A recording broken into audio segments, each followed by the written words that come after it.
ईसा ने कहा था जान लो आखिरी वक्त में मैं कब आऊंगा, तब जब टिड्डियां आएंगी, जब वबाएं आएंगी, उस वक्त मैं मौजूद हूंगा, मुझे पहचान लेना।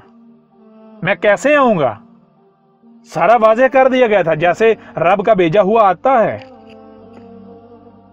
मैं बिजली पर सवार होकर आऊंगा, एक ही वक्त में मैं पूरी दुनिया में हर घर में उतरूंगा, हर घर में देखा जाऊंगा, मेरी आवाज हर घर में सुनी जा सकेगी। बिजली पर सवार होकर आऊंगा। तो जरा गौर करो, आज अहमद ईसा किस पर सवार होकर तुम्हारे घरों में घुस रहा है, उतर रहा है? बिजली पर सवार होकर नहीं उतर रहा। तुम अपनी स्क्रीनों पर जो सुनते हो, देखते हो, ये मैं कहां से तुम्हारे सामने आ रहा हूं?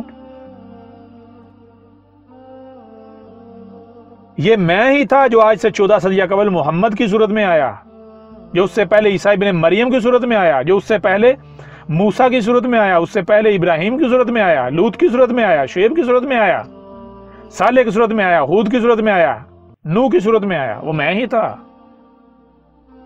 जब जब जलाली मुबीन आती हैं, मैं ही एक नए रूप में नया जन्म लेता हूं। मैं आता हूं, आकर खोल खोल कर मुतनबा करता हूं, ताकि तुम्हारे पास किसी किस्म का कोई बहाना ना रहे। मैं तुम्हारा रब तुमसे कलाम कर रहा हूं।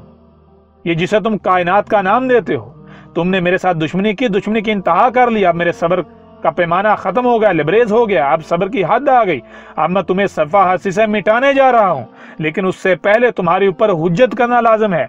इसलिए मैं तुम्ही से तुम्हारी सूरत में आ गया, तुम्हारी जुबान में, ताकि तुम्हारे ऊपर हुज्जत कर दूं, कल को कोई बहाना ना बना सके।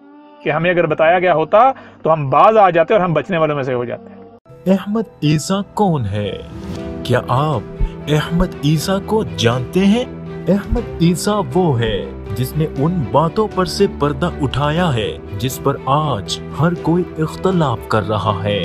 हक और बातिल की पहचान अब इंतहाई आसान। आज ही अल किताब को डाउनलोड करें। मजीद वीडियोस के लिए अहमद ईसा के YouTube चैनल को विजिट करें और चैनल को सब्सक्राइब करना मत भूलिएगा।